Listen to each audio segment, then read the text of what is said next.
Bueno, buenas noches. Vamos empezando 7:30 el día de hoy. Vamos a orar un momentico pidiendo la presencia del Espíritu Santo. Espíritu Santo, te pedimos que vengas a este lugar, que ilumines nuestra mente y graba tu palabra en nuestro corazón, Señor. Danos el entendimiento para poder llevarnos una enseñanza y poder aplicarla a nuestra vida.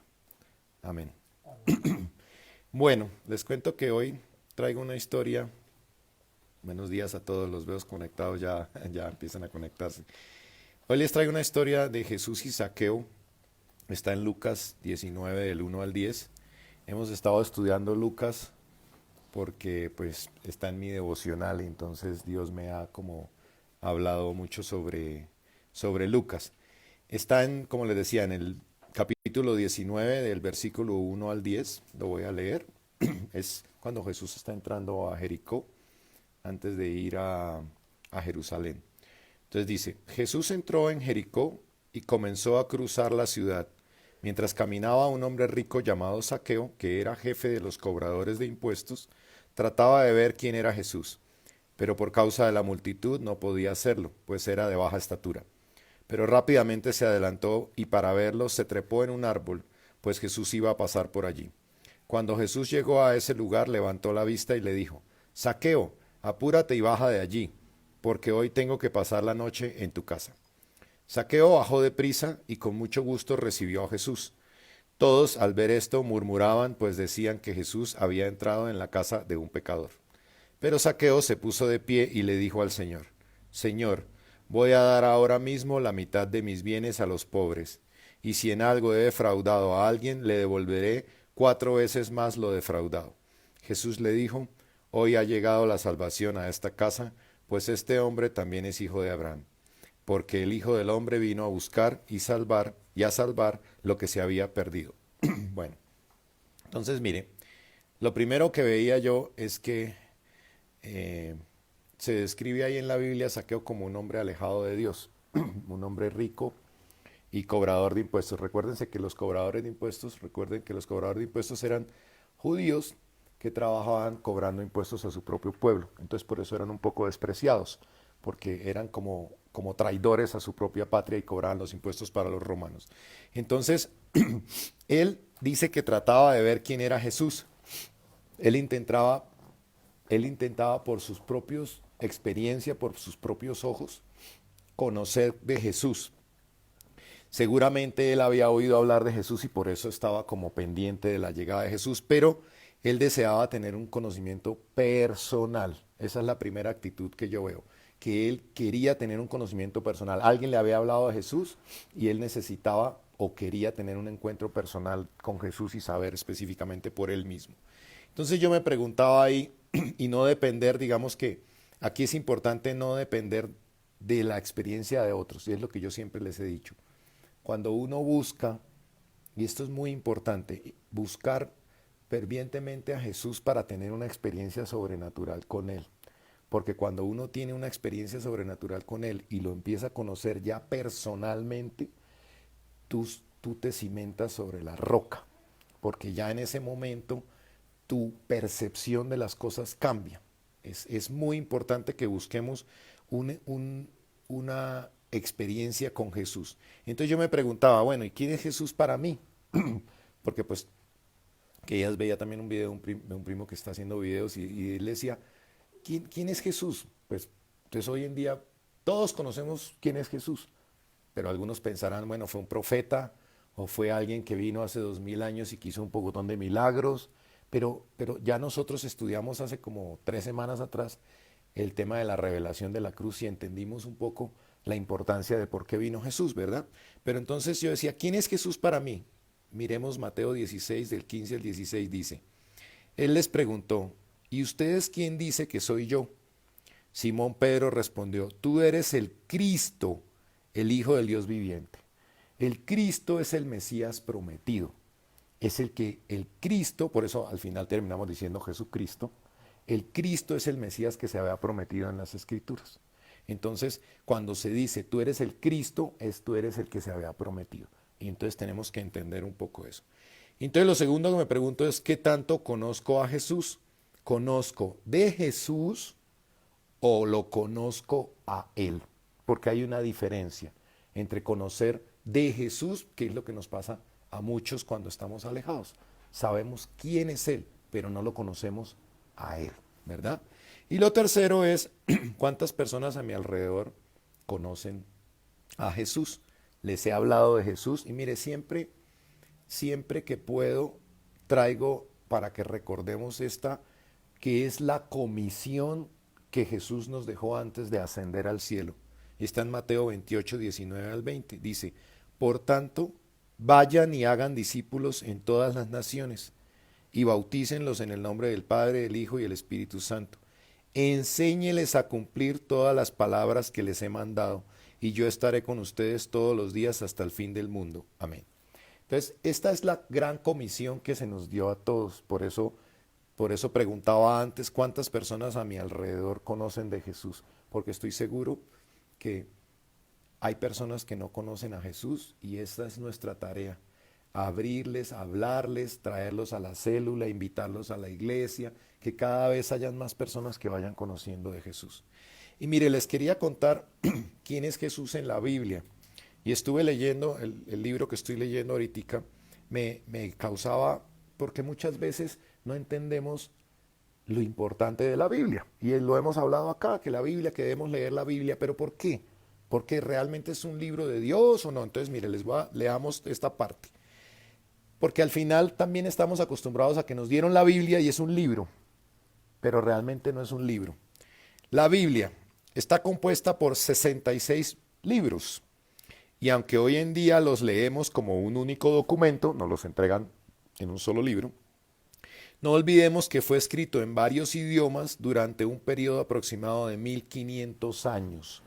Desde Génesis, Apocalipsis, hay 1500 años de diferencia de 40 escritores diferentes en 3 continentes que escribieron la Biblia. Y uno dice, bueno, o sea, es una recopilación muy importante. Y entonces, estos hombres venían de trasfondos, ocupaciones y perspectivas culturales muy diferentes. Habían pescadores, habían pastores, habían militares, reyes, había un copero real, había recaudador de impuestos, inclusive algunos escribieron los libros de ellos desde la prisión. Y aunque todos estos escritos cubren muchos temas, en general el principal tema o el principal dilema es el pecado de la humanidad y su separación con el Creador, eso es de lo que más hablan, y por otro lado la ineptitud del pueblo de restaurar su relación con Dios y la respuesta divina de un Mesías que era el Señor Jesucristo. Entonces, esto es como, a pesar de que son 40 personas, con 1500 años de diferencia de escribir los libros, todos hablan de estas cosas, ¿verdad? Y el hecho de que muchos de estos escritores jamás se conocieron, nunca estuvieron reunidos, no pudieron planificar lo que escribían, hace que la coincidencia de sus textos sea impresionante. Porque uno lee en el Antiguo Testamento con 500 años de diferencia y lee luego libros con 500 años después y hay coincidencia en las cosas. Y estas personas se escribieron en sitios diferentes, nunca se pudieron conocer. Entonces esas coincidencias, nadie supervisó los escritos, no hubo un comité a cargo de escribir el libro para que tuviera una coherencia, ¿verdad? Y eso significa que Dios mismo fue el inspirador de cada uno de estos libros. Y eso es muy asombroso, porque la coherencia que hay en todos los libros que convergen hacia lo mismo, eso demuestra que el inspirador de todas estas personas que escribieron el libro, pues era Dios, porque es el único que pudo haber estado en 1500 años de diferencia, ¿verdad? Entonces eso hace que hoy cojamos y digamos, miércoles, la Biblia es un documento muy importante y por eso siempre hablamos de tratar de leerlo y tratar de conocerlo. Entonces, más allá también se escribieron profecías que predecían la llegada de este Mesías en varios de los libros del Antiguo Testamento.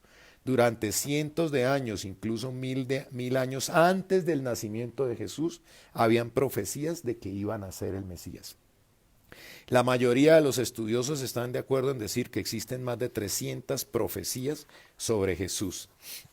Ahora, cuando Jesús vino, y estuvo en el templo, él declaró, y está escrito en Hebreos 17, él dice, luego dije, aquí estoy, oh Dios, he venido a hacer tu voluntad como está escrito acerca de mí en las Escrituras. Jesús sabía que él era el que se había mencionado. Y en Juan 5:39 dice, ustedes estudian las Escrituras a fondo porque piensan que ellas les dan vida eterna, pero las Escrituras me señalan a mí. O sea, Jesús estaba confirmando que él era el Mesías que se había prometido. Entonces, el cumplimiento de Jesús en todos estos escritos proféticos es una evidencia abrumadora de la inspiración divina de estas escrituras. Se ha dicho también que pueden haber otras personas, otras figuras históricas que pueden haber cumplido una u otra de estas profecías. Entonces, no, que este es un profeta que parecía que era Jesús, que era el Mesías, que este no. Pero revisemos la precisión de las escrituras. Entonces les traigo aquí, en el libro que leo, dice que en 1900 un profesor de ciencias, el señor Peter Stoner, realizó un estudio titulado La ciencia habla. El estudio revisaba las profecías de Jesús a la luz de la ciencia de las probabilidades, como para mirar a ver, oye, qué tan probable es que todo lo que se escribió fuera cierto. Y muchas evaluaciones después se hicieron sobre esto. Aquí solo traje resumido esto, pero realmente él trae todo un contexto de todas las valoraciones y las revisiones que se hicieron sobre el documento que él sacó. Y entonces él empieza hablando de las primeras 8 profecías. Por ejemplo, la primera, Cristo debía nacer en Belén, fue profetizado en Miqueas 5:2, cumplido en Mateo 2:1-7, en Juan 7:42 y en Lucas 2:4-7. La segunda, Cristo tenía que ser precedido por un mensajero, Juan, ¿se acuerdan? Profetizado en Isaías 40, fíjate que en otro, profetizado en Isaías 40 y Malaquías 3, cumplido en Mateo 3, en Juan 1 y en Lucas 1. O sea, profetizado en una época, cumplido muchos años después. La tercera, Cristo entraría a Jerusalén en un burro, esto todos lo sabemos, que entró en un burrito, profetizado en Zacarías 9:9, cumplido en Lucas 19 y en Mateo 21. Cristo debía ser traicionado por un amigo, profetizado en Salmos 41 y en Salmos 55 y cumplido en Mateo 10, en Mateo 26 y en Juan 13. Cristo sería vendido por 30 monedas de plata, profetizado en Zacarías 11 y cumplido en Mateo 26 y en 27. Y el dinero por el que Cristo fuera vendido debía ser arrojado al tesoro de la casa de Dios, profetizado en Zacarías 11 y cumplido en Mateo 27. La séptima profecía, Cristo debía guardar silencio entre sus acusadores, profetizado en Isaías 53, cumplido en Mateo 27, Marcos 16 y Marcos 15. Y la octava, Cristo debía ser ejecutado mediante la crucifixión como un ladrón, profetizado en Salmos 22, en Zacarías 12, en Isaías 53 y cumplido en Juan 20, Mateo 27 y Marcos 15. Entonces mire que estamos tomando 8 profecías, hay 300. Y entonces Stoner cogió estas 8 y dijo, bueno, vamos a calcular cuál es la probabilidad de que alguien cumpliera estas 8. Entonces hace un estudio y calcula ahí por medio de la ciencia y unas teorías y calcula que la probabilidad de que alguien cumpla las 8 es de 1 en 100.000 billones, o sea, 10 a la 16, o sea, con 16 ceros. Y entonces, pues 100.000 billones, 1 en 100.000 billones. Entonces, para tratar de ilustrar fuera de lo matemático esto, vamos a explicarlo de la siguiente manera, que si tuviéramos monedas de $1, y necesitamos 100.000 billones, no tendríamos cómo almacenarlas. Entonces el volumen para poder almacenarlas sería como cubrir toda la superficie del estado de Texas, en los Estados Unidos, con una altura de 65 centímetros. Monedas puestas por todo el estado de Texas con 65 centímetros. Y que cogiéramos una moneda y la pintáramos de otro color y la pusiéramos ahí. Y montáramos a alguien en un helicóptero y le dijéramos, bueno, a ver, diga usted dónde quiere bajar a coger la moneda. La probabilidad de cumplir, que una persona cumpla 8 de estas profecías es como si esta persona en el helicóptero se bajara y sacara la moneda de color. Para poder entender qué significa 1 en 100.000 billones. Eso es lo que significaría. Todo el estado de Texas lleno de monedas y hablamos aquí de ganarse la lotería y que la probabilidad. Y esta es todo el estado de Texas con monedas de $1 de 65 centímetros y que alguien coja y diga, aquí está la moneda de tin. Esa es la probabilidad. Entonces ya de entrada, mirar que 8 profecías cumplidas en Jesús tiene una inspiración divina y definitivamente, y ya vimos, están escritos mucho antes de que él naciera. Pero él avanza y dice, ok, vamos a coger 8 profecías más. O sea, en total 16 profecías. Y descubrió que la probabilidad que alguien pudiera cumplirla es de 1 en 10 a la 45, o sea, 10 con 45 ceros después. Vamos a ver qué significa eso fuera de lo matemático, porque otra vez, volviendo al ejemplo de las monedas, la tierra sería demasiado pequeña para tener todas las monedas, ¿sí? Tendríamos que combinarlas en una bola, porque ya no serían 65 centímetros. Teníamos que tener una bola del tamaño de la tierra llena de monedas, y aún así no alcanzaría a contener 10 a la 45. Tendría que tener un diámetro de 60 veces la distancia al Sol. O sea, ya se vuelve prácticamente imposible que alguien cumpla esta profecía. Y luego va más allá y dice, vamos a ver si continuamos con 48 profecías. Y 48 profecías es algo incomprensible. La probabilidad es de 1 en 10 a la 157, o sea, un 10 con 157 ceros. Y él trae un ejemplo ahí de los electrones que no me puse a traerlo acá porque es una cosa ya loca, ¿me explico? Pero y tenemos ¿cuántas profecías? 300 escritas, cumplidas todas en nuestro Señor Jesucristo. ¿Podríamos negar que el verdadero autor de las Escrituras es Dios entonces? Y esto se los traía un poco para que entendiéramos que la Biblia realmente fue inspirada por Dios. La gente se sorprende de la coherencia entre las cosas que se dicen. O sea, nunca se contradice. No hay nada que hayan escrito en un entorno de 1500 años que los primeros que escribieron se contradigan por los otros de más adelante. Entonces eso nos tiene que dejar a nosotros claridad que la Biblia es un libro realmente inspirado por Dios. Y ahí les quiero dejar 2 de Timoteo 3, 16, 17, que dice, toda la escritura es inspirada por Dios y es útil para enseñarnos lo que es verdad y para hacernos ver lo que está mal en nuestra vida. Recuerdan que les dije que la Biblia no estaba hecha para condenarnos, sino para uno ver realmente lo que estaba mal en su vida. Nos corrige cuando estamos equivocados y nos enseña a hacer lo correcto.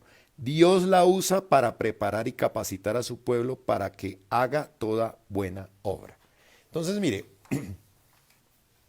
me parece que con esto debemos tener claros todos, porque muchas veces no nos gusta lo que Dios pide en la Biblia.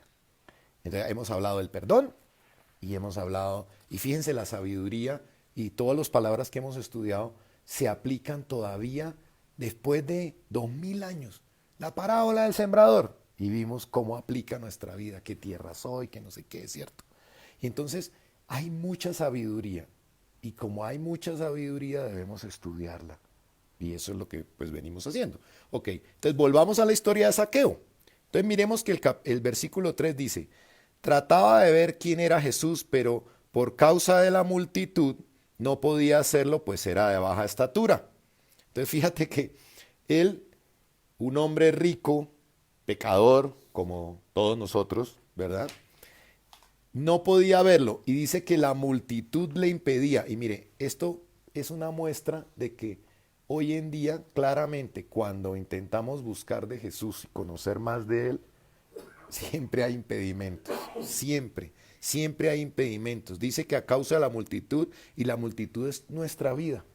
Siempre vamos a intentar reunirnos para hablar, hay algún inconveniente. Vamos a asistir a algo, hay un inconveniente, porque está clarísimo, el pobre Zaqueo intentaba conocer a Jesús y la multitud no lo dejaba, ¿verdad? Nos quita el tiempo, los afanes de la vida, nos ponen prioridades de otras cosas, nos ponen tareas.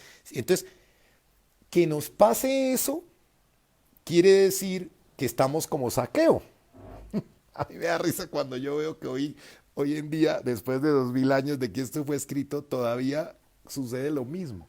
Entonces, que nos pase que el afán de la vida nos quita el tiempo, las, los compromisos que adquirimos siempre se van a presentar y a interferir con las cosas de Dios. Las personas que tenemos a nuestro alrededor siempre van a jalar para, que son como la multitud, van a jalar para impedirnos que veamos a Jesús. Sí, la multitud no le dejaba ver y él quería ver, ¿verdad? Las invitaciones, los planes, a veces inclusive hasta nosotros mismos nos molestamos con Dios, porque suceden cosas que no nos gustan y nos molestamos con Dios. Y eso hasta impide para nosotros mismos poder ver y conocer a Jesús realmente, ¿cierto? ¿Y por qué? ¿Por qué sucede esto? Porque una vez conozcamos de Jesús de manera personal, nuestra vida nunca volverá a ser igual. El día que tenemos una experiencia con Jesús y empezamos a conocerlo realmente, ya nuestro cimiento es ese. Yo cuando tambaleo, cuando estoy en situaciones difíciles, siempre recuerdo esas experiencias importantes en donde vi la mano de Dios. Y entonces ahí es donde yo me fundamento en la roca, porque recuerdo que Dios es el mismo y recuerdo que si funcionó ahí, funcionará hoy. Y eso me ayuda a mantenerme en la roca y no caerme. Entonces yo veo que Zaqueo pudo decir, bueno, vine a ver a Jesús, pero la multitud no me lo dejó ver. Bueno, otro día será. Porque así hacemos nosotros. Al primer tropiezo, a veces, no digo siempre, al primer tropiezo, no, pues sí, intenté ir, pero sí se me presentó este problema y bueno. Pero Zaqueo, miremos el versículo 4. Dice, pero rápidamente se adelantó y para verlo, se trepó a un árbol, pues Jesús iba a pasar por allí. Entonces, mire la actitud de Zaqueo. Zaqueo bajito y todo, dijo, no, pero aquí yo voy a conocer a Jesús. Buscó una solución a su impedimento. Entonces, lo primero que hizo fue identificar cuál era el problema. No, yo soy bajito, entonces me subo a un árbol. Entonces, en nuestra vida tenemos que hacer lo mismo. Tenemos que sentarnos, reflexionar un momentico y decir, bueno, ¿cuáles son las cosas que me impiden conocer a Jesús? No es tal cosa, o es que siempre llego muy cansado, o es que me levanto tarde y por eso no oro en la mañana, o es que los compromisos que he adquirido no me permiten, y reacomodar para poder subirme al árbol, que fue lo que hizo Zaqueo, ¿verdad? Él se pudo subir al árbol y buscó una solución. Y mire que así, hay un énfasis ahí en que dice que rápidamente se adelantó. Zaqueo no esperó, rápido. Lo hizo de manera rápida y nosotros a veces nos vamos a sentar a encontrar el problema, nos vamos a identificar la solución, pero no lo hacemos rápido. Lo posponemos, lo posponemos. Sí, voy a cambiar esto, voy a cambiar aquello y entonces más adelante lo voy a hacer y sé que tengo que hacer esto, pero más adelante lo voy a hacer y lo posponemos. Y ahora les cuento una historia que me causó me sorprendió muchísimo. Entonces posponemos las soluciones para mañana o para la semana entrante y debemos ser rápidos como Zaqueo. Entonces yo me preguntaba, ¿y qué hubiera pasado si Zaqueo no hace esto rápidamente? Pues el Señor hubiera pasado de largo. Y Zaqueo cuando se hubiera subido al árbol, el Señor ya iba por allá. Pero fíjate que ahora vamos a leer, el Señor lo ve cuando va pasando y le dice, Zaqueo, baja de ahí y ven. ¿Sí? Entonces yo me preguntaba, bueno, ¿cuántos de nosotros no dejamos pasar la oportunidad que Dios a veces nos da de encontrarnos con Él por andar ocupados o por no subirme al árbol rápido? Y yo decía, oye, tengo que tener cuidado de que cuando me quiera subir al árbol, el Señor no se haya pasado, porque el Señor nos da muchas oportunidades. Pero mire, en esto no siempre nuestro corazón está dispuesto. Y vemos personas a las que les hablamos de Dios y su corazón no está dispuesto. Entonces tenemos que tener cuidado porque no sea que nosotros dejemos pasar nuestra oportunidad de subirnos al árbol y luego cuando queramos ya nuestro corazón no quiere. ¿Cuántas veces en el pasado nunca quisimos? A mí me pasó. Yo hoy en día digo, ¿cuántas veces mi mamita no me invitó al estudio bíblico y yo nunca quise? ¿Y qué pasa si yo me alejo, dejo pasar esta oportunidad y de pronto endurezco nuevamente mi corazón de tal manera que ya no quiero? y me desvié y con el corazón endurecido difícilmente voy a volver. Entonces, rápidamente tengo que hacer y tomar las medidas para corregir. Y pongo aquí un ejemplo. Supongamos que alguien no tiene trabajo y entonces lo llaman para una entrevista de trabajo de una empresa muy buena, de la mejor empresa. ¿Qué pensaríamos si esta persona, no, qué pereza ir a la entrevista, no, o sea, que no voy a ir? Diríamos, este sí es flojo, ¿no? O sea, oye, pero estás sin trabajo, estás jodido y te sale la entrevista y no quieres ir. Oye, no seas insensato. Oye, ¿por qué no? ¿Por qué no? ¿Cómo puedes rechazar esa oportunidad? ¿Por qué no te pones las pilas? Ayúdate, le diríamos, ¿cierto? Y mire cuántas personas no vemos nosotros que están en problemas, no tienen paz, viven en angustia y Jesús pasa y no se suben al árbol. No, no se suben al árbol, dejan pasar a Jesús. No les importa, ¿verdad? Entonces yo decía, ¿por qué nosotros para las cosas de Dios somos así?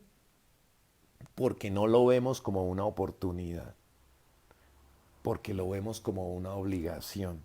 Recuerdan que al principio, en algunas de las reuniones del principio hablábamos de que se sentaba el maestro a hablar con nosotros. Mire, en este tiempo de estudio, cuántas verdades nos ha enseñado. Miren lo que leímos ahorita, porque conocerás la verdad. Cuántas verdades hemos aprendido, ¿cierto? Entonces, tenemos que empezar a ver todo eso como algo que no es una obligación y porque cuando lo vemos así despreciamos al Señor. Lo despreciamos, definitivamente lo despreciamos. Y a pesar de estar en una situación difícil, de una situación con dolor, no nos subimos al árbol, nos quedamos donde estamos. Leamos Éxodo 8, del versículo 8 al 10. Y aquí vamos a entender algo que me parecía muy curioso. Entonces estaba el faraón con las plagas, ¿no? En Egipto. Y entonces viene el faraón y dice, llamó a Moisés y a Aarón y les dijo, ruéguenle al Señor que nos quite las ranas a mí y a mi pueblo. Entonces dejaré ir a tu pueblo para que ofrezca sacrificios al Señor. Y Moisés le dijo a Faraón, dígnate indicarme cuándo debo orar por ti, por tus siervos y por tu pueblo, para que las ranas se aparten de ti y de tus casas, y que queden solamente en el río. Y Faraón dijo, hazlo mañana. Y Moisés respondió, así se hará, tal y como lo has dicho, para que sepas que no hay Dios como el Señor nuestro Dios. Yo les digo, si ustedes tienen la plaga de ranas aquí, y viene y le dice, bueno, ¿cuándo quiere que ore? No, mañana. ¿En serio? O sea, ¿se va a quedar una noche con las ranas todavía? O sea, no entiendo. ¿Por qué se quiere quedar con las ranas? ¿Por qué no le dice, ora ahora mismo para que las ranas se vayan y podamos dormir todos tranquilos? No, se quiere quedar. Hay una prédica de antes que se llama Una noche más con las ranas. Y uno no entiende cómo Faraón le dice, bueno, gracias por quitar, pero ve y ora mañana, le dice a Moisés. Pero nosotros somos iguales, actuamos como Faraón, que queremos quedarnos una noche más con las ranas. Y yo decía, ¿por qué alguien querría pasar una noche más en medio de esta plaga de las ranas? ¿Por qué? ¿Y por qué nosotros proponemos la solución a nuestra situación y la dejamos para otro día? Porque seguramente no tenemos la fe, porque seguramente no creemos que las cosas van a mejorar.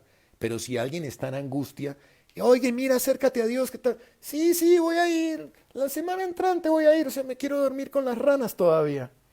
Me quiero quedar durmiendo con las ranas. Quiero seguir durmiendo con las ranas. Y esto pasa, ¿saben por qué?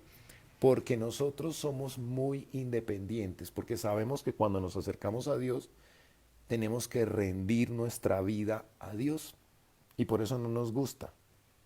Por eso queremos, no, no, sí, la semana entrante. Yo sé que eso me va a traer beneficios. Pregúntenle usted a alguien si, oye, tú, si te acercas a Dios, eso te va a traer beneficios. Sí, va a traer beneficios. ¿Por qué no te acercas a Dios? Sí, bueno, yo lo hago poquito, yo lo. ¿Pero por qué? Porque eso implica obediencia.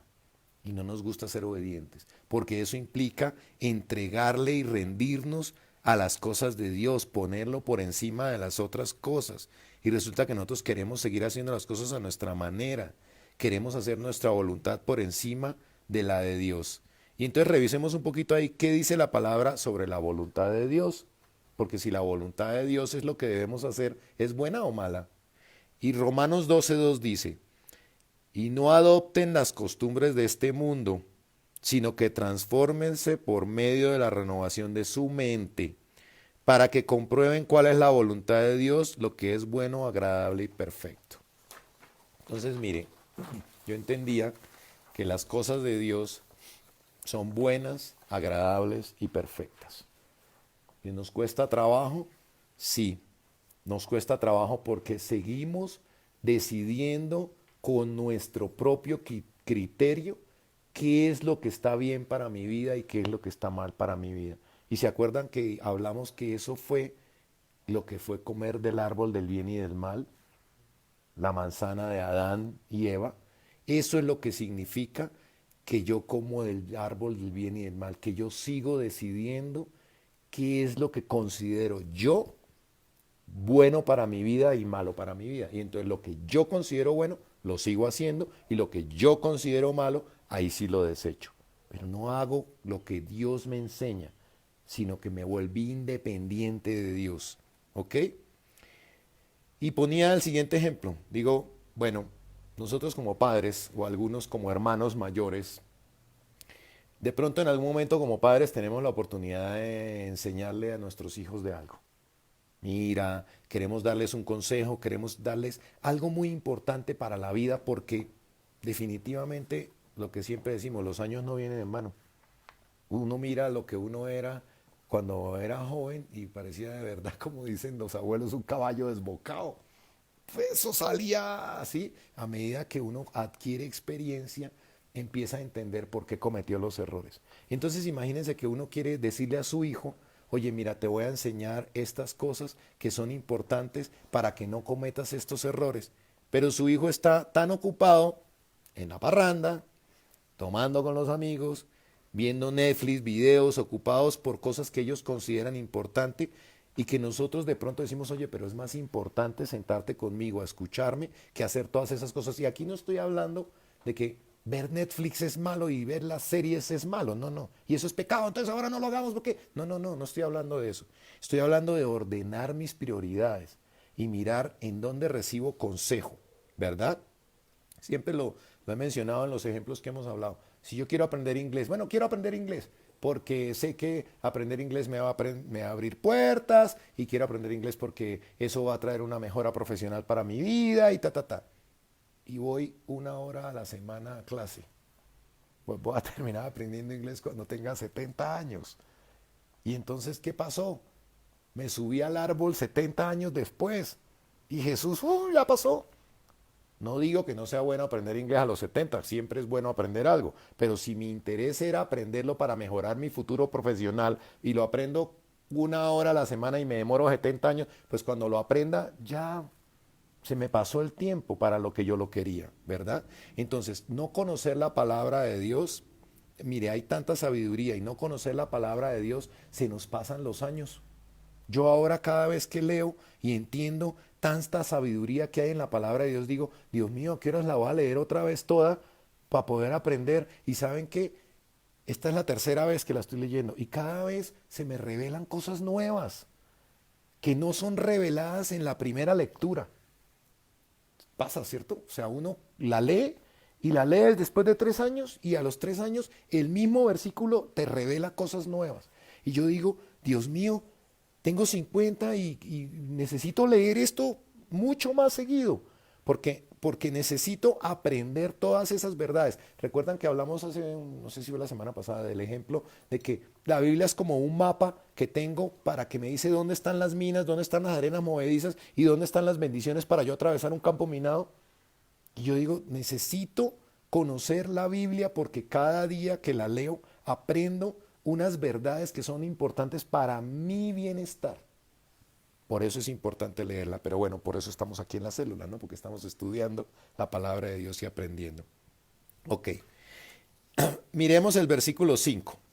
Entonces dice, cuando Jesús llegó a ese lugar donde estaba Zaqueo arriba en el árbol, ¿verdad? Levantó la vista y le dijo, Zaqueo, apúrate y baja de allí, porque hoy tengo que pasar la noche en tu casa. Mira lo que le dice Jesús.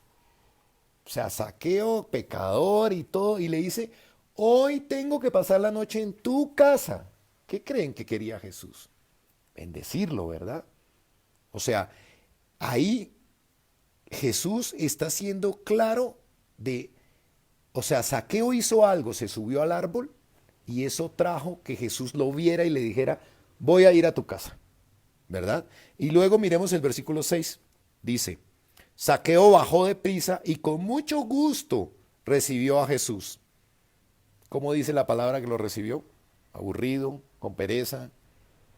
Dice que con mucho gusto porque valoraba lo que estaba sucediendo. Mire la bendición que trajo haberse subido al árbol. Apenas él había visto a Jesús y él ya quería entrar a su casa y pasar la noche con él. Y mire, a veces tenemos interés de saber de Jesús, pero cuando él nos ve y nos dice, hey, quiero pasar la noche en tu casa, ahí no, ya no. Ya no, porque es que ya esto es más compromiso. Ya, yo quería saber de ti, pero ya esto es más compromiso. Ya no quiero, no, hasta aquí, ¿verdad? En ese momento encontramos un compromiso que nos interfiere. ¿Cuántas personas nos hemos invitado de pronto y les hablamos bonito? Sí, qué chévere, sí, pero no, es que yo tengo compromiso, ya está ahí. O de pronto nos escuchan y no, pero ir a la iglesia o leer, no, yo hasta ahí. Yo ya no, más de ahí no. En cambio, Zaqueo dice que con mucho gusto se bajó y entonces Jesús fue a su casa. Y escuchaba en estos días una reflexión que hizo mi primo Ricardo, que está publicando unos videos muy chéveres, sobre el ejemplo de dejar entrar a Jesús a nuestra casa. Y él decía que a veces dejamos entrar a Jesús a nuestra casa, pero lo sentamos en la sala. No lo dejamos que se pasee por la casa. Y los cuartos de nosotros, tengo el cuarto de mis finanzas, cómo debo manejar mis finanzas. El cuarto de mi pareja, cómo debo manejar mi relación de pareja. El cuarto de mis actitudes, cómo debo tener mis actitudes. Pero no dejo que Jesús entre a esos cuartos. Lo dejo en la sala. No, chévere, bien. Quiero pasarla contigo. Sí, entra aquí. Pero a mis cuartos no entres. O te dejo entrar a este cuarto, pero a este cuarto no te dejo entrar, porque ese cuarto yo decido. Y así somos, ¿cierto? Así somos, ¿sí? Solo entra en los que quiero darle autoridad a él y en los otros es lo que yo digo. Y miremos Apocalipsis 3:20 al 22 dice, mira, ya estoy a la puerta y llamo. Si alguno oye mi voz y abre la puerta, yo entraré en su casa y cenaré con él y él cenará conmigo. Normalmente estudiamos hasta acá. Mire lo que dice después. Al que salga vencedor, le concederé el derecho de sentarse a mi lado en mi trono, así como yo he vencido y me he sentado al lado de mi Padre en su trono. El que tenga oídos, que oiga lo que el Espíritu dice a las iglesias. Mire, porque normalmente estudiamos únicamente la primera parte. Estoy a la puerta, abre y cenaré con él y él cenará conmigo. Pero luego dice, al que salga vencedor. O sea que a pesar de que algunos nos sentemos a cenar con él y nosotros y él con nosotros, algunos no saldremos vencedores. Algunos no saldremos vencedores. Y entonces vuelvo a la prédica que hablamos la vez pasada, la puerta estrecha. Está diciendo que no solo, ¿se acuerdan? No, Señor, cenamos contigo, escuchamos, pero ¿quiénes son ustedes? No los conocía. Entonces aquí, al que salga vencedor. Miremos el versículo 7. Esto me pareció súper importante porque este versículo lo hemos escuchado muchas veces, pero solo escuchamos la primera parte. Y entonces, ¿qué pasó? Todos al ver esto murmuraban, pues decían que Jesús había entrado en la casa de un pecador. Nuevamente, la gente criticando. No es sino que empecemos a buscar más de Jesús y empiezan a decirnos, sí, ya se volvió fanático. Ese mire ya con no sé qué. Empiezan a criticarnos. ¿Sí o no? ¿Les pasa? Porque ya uno empieza a hablar de Jesús y la gente empieza a criticar. Entonces ahí es donde yo me sorprendo y digo, oye, pero pasaba en la época de Zaqueo y hoy 2000 años es igualito. Cuando uno se acerca a las cosas de Dios, cuando uno se acerca a las cosas de Jesús, siempre habrá gente que se levante a murmurar a nuestro alrededor. Y miremos el versículo 8. Pero Zaqueo se puso de pie, ya entró el Señor, ¿no? Pero Zaqueo se puso de pie y le dijo al Señor, Señor, voy a dar ahora mismo la mitad de mis bienes a los pobres, y si en algo he defraudado a alguien, le devolveré 4 veces más lo defraudado. Entonces lo primero que podemos ver es que él se puso de pie y reconoció que había fallado. a lo largo de todo este tiempo hemos estudiado que lo primero que hay que hacer para poder entrar en la presencia del Señor de la manera correcta es reconocer que hemos fallado. ¿Qué hizo de segundo? Tomó actitud de cambio sobre sus errores. Y aquí también vuelvo y tomo las palabras de mi primo, que él habla del remordimiento y el arrepentimiento. Y el remordimiento no conlleva una acción. Se puede pedir perdón, pero si no hay cambio, seguimos iguales. Y en la Biblia habla del arrepentimiento genuino. Y miremos qué fue lo tercero que hizo. Restauración, restitución a quienes él había herido y ofendido. Y esto es muy importante porque a veces nos quedamos en el perdón y se nos olvida que hay que restituir, restaurar. Restaurar es volver a donde estaba en el original. Entonces, yo me preguntaba, y él dice, si en algo he defraudado a alguien, le devolveré 4 veces, ¿cierto? Y entonces, si nosotros no estamos realmente arrepentidos, ¿cómo podemos dar el paso de la restitución? Porque si no hay un cambio, no podemos restituir. Entonces, lo primero que tenemos que lograr es el arrepentimiento de cambio y luego trabajar en la restitución. Y esto es importante porque nunca habíamos hablado aquí de la restitución, ¿cierto?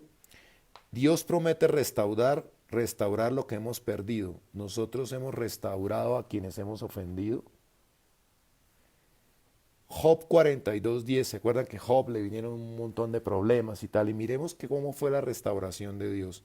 Después de que Job rogó por sus amigos, el Señor sanó también la aflicción de Job y aumentó al doble todo lo que había tenido. O sea, Job tenía un montón de cosas, vino un montón de problemas, lo perdió todo y el Señor lo restauró con el doble. Miremos el versículo el 42:12. Y el Señor bendijo a Job con mayores riquezas de las que tuvo al principio, pues llegó a tener 14,000 ovejas, 6,000 camellos, 1,000 yuntas de bueyes y 1,000 asnas. Entonces, aquí lo que quiero que nos llevemos hoy también es que no solo es cambiar la actitud y corregir el daño, y pedir el perdón y mostrar un cambio, sino que tenemos que también restaurar. Y mire que el arrepentimiento dice, Mateo 3:8, dice, haced pues frutos dignos de arrepentimiento. Frutos es que se vea, ¿verdad? Entonces, tenemos que hacer frutos del arrepentimiento, pero después debemos restaurar el daño causado. Zaqueo propuso hacerlo 4 veces más. ¿Y por qué 4? Porque ahí lo que denota es que iba a esforzarse por devolver y restaurar el daño que había causado. Y esto obviamente, no voy a decir que uno puede restaurar siempre a las personas a las que uno les hizo daño. Si la persona lo permite, uno debe trabajar con esfuerzo, como Zaqueo, 4 veces restaurar lo que había herido. Pero si la persona no lo permite, también lo podemos hacer en oración, orando por esa persona, porque de pronto hay personas a las que herimos con los que ya no tenemos contacto. Y va a ser muy difícil restituir en ellos el daño que hicimos, pero podemos hacerlo en oración. Entonces, miremos eso. Y el versículo 9 dice, perfecto, entonces Zaqueo se paró y dijo todo eso. Y entonces Jesús le dijo, hoy ha llegado la salvación a esta casa, pues este hombre también es hijo de Abraham. Fíjate que llegó a la casa la salvación, no solo a Zaqueo.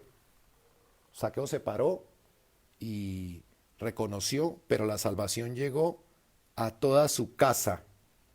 Imagínate que él no hubiera sido diligente de subirse al árbol. No solo se hubiera perdido él, sino su casa.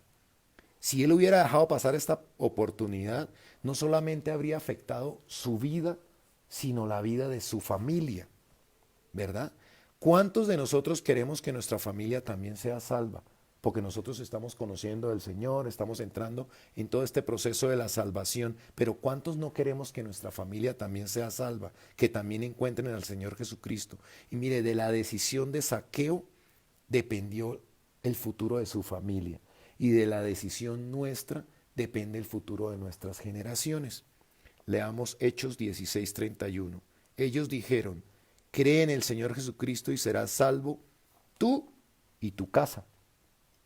Josué 6:25 está hablando de Rahab, les cuento un poquito la historia.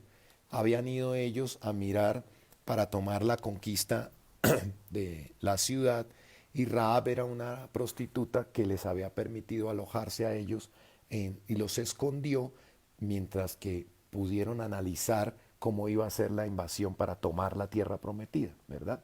Y entonces cuando ellos llegan, ellos salvan a Rahab. Entonces dice, mas Josué salvó la vida a Rahab la ramera y a la casa de su padre y a todo el que en ella tenía, y habitó ella entre los israelitas hasta hoy, por cuanto escondió a los mensajeros que Josué había enviado a reconocer a Jericó. Ellos iban a tomar a Jericó y en un momento como que los iban a pillar y ella los ayudó. Y él la salvó después. Y cuando ustedes leen la genealogía de lo que sucedió después, Rahab está en la genealogía de hasta cuando nació Jesús. Es increíble lo que uno no sabe, la bendición que puede traer a sus generaciones futuras cuando toma la decisión correcta de estar en donde debe estar con Jesús. Porque salva a su casa y sus generaciones. Y miremos el último versículo, que es el versículo 10. Dice, porque el Hijo del Hombre vino a buscar y a salvar lo que se había perdido.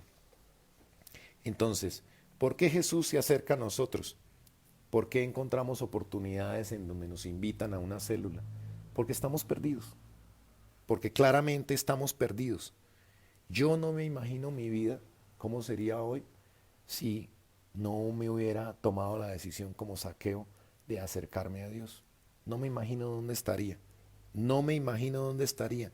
Y cómo estoy trayendo bendición a mi familia y a mis generaciones, a mis futuras generaciones. Por allá dirán, yo siempre bromeo con esto, ¿no? Que dirán, sí, tuvimos un tatarabuelo que se acercó a Jesús y por eso ahora tenemos bendición. Entonces, de nuestra decisión dependen muchas cosas. Y dice que Él vino porque estábamos perdidos y vino a rescatar lo que se había perdido. Entonces yo quiero que se pregunten, ¿qué se ha perdido en mi vida? ¿Qué cosas he perdido por mis propios errores? Dios promete restituir lo que perdimos en mayor cantidad. Entonces, ¿por qué queremos pasar una noche más con las ranas?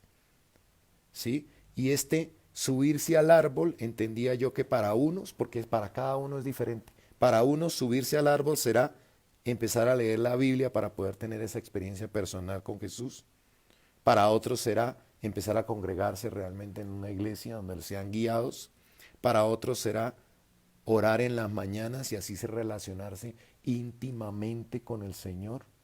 Para otros será dar un paso para corregir lo que está fuera del orden de Dios. Cualquiera de estas cosas es lo que puede significar subirse al árbol. Entonces, quería traerles hoy este mensaje. Es un mensaje que me gustó mucho.